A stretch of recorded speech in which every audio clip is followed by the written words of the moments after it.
it's Dale here. Today I'm going to show you my pair of shoes book. I think I probably showed it before, but people have been asking me all this week after I showed part of it the other day. When we were in Paris, I looked in the shop window and I saw these absolutely beautiful shoes.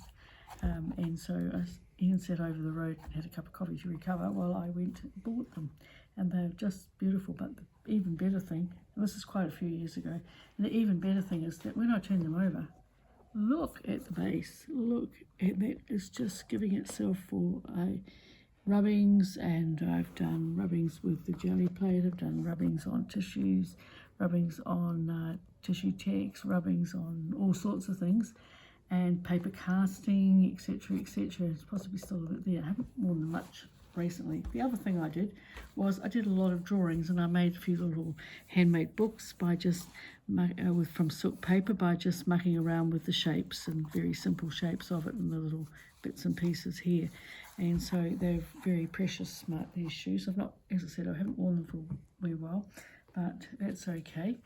And from them I did, as well as lots of rubbings and things, I did some paper casting. So there's part of using water-soluble paper, and you can see when it dries how firm it is. It's able to be stitched. I've stitched it onto some cardi paper, and it takes, it's got colour and,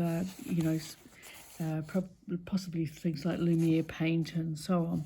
And there's another little one there. So usually you let them sink into your work, but these ones are sort of just there. They're part of a little flower book that I did. So this was my Paris shoes book. When I was in Paris, one of the things I found in a little shop was a delightful little pin. It just suited the whole atmosphere. A little charm. And I used one of my photos that I took, and I printed this one out onto organza, silk organza. And for the background, you can see I've collected a few things like different stamps and so on. So I've printed on calico as the basis of what I've been using. And then I just did a few pages of some of the images that were the book vendor that we went to on the river, because we were staying around there. Such little things I found in a couple of shops to put on, some little Eiffel Towers for obvious reasons. And then on this page here, I did a rubbing from my shoes. There's with a wax crayon, and it's just on tissue to put onto there. And when I got home, I stitched Paris with things, and I had some little flowers. I collected up. We went to a flea market, so I did collect a few little bits and pieces of stuff. And then over here, these were the roses, and I've mentioned this before that I wasn't allowed to buy any, but I took plenty of photos.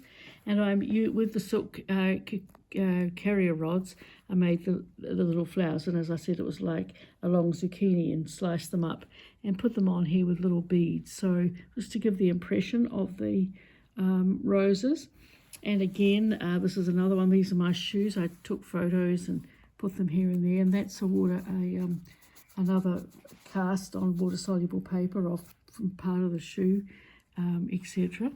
And on the back, just in case you hadn't noticed it, I bought some shoes in Paris, and so I've printed them onto, as I said, calico it's gone onto with silk organza. This is a long time ago, so I've changed sort of techniques, and you develop and grow as you go, but it's always there. One of the things, I got the trim at the flea market, so it was just perfect for what I wanted. And then I came home and I made, with my flower stitch foot, I made little circles to really handy for threading ribbon through, and some hand-dyed ribbon. And so that was my Paris shoes book, for sort of just an idea. And I've machine stitched around all the edges, but then I've also hand stitched over them with a buttonhole stitch. And as always, I use a variegated thread, so you can see the variances of colour. I think it's part of me to use variegated threads, and I forgot to show the little tiny beads that you might use around the edges and so on to frame. So it's all about what you have and what you feel like doing. So there you go. Now, just to remind you, that's me. I'm Dale Wilson, and I am half owner with Ian, our photographer, of thethreadstudio.com. So I'll see you again next time. Bye.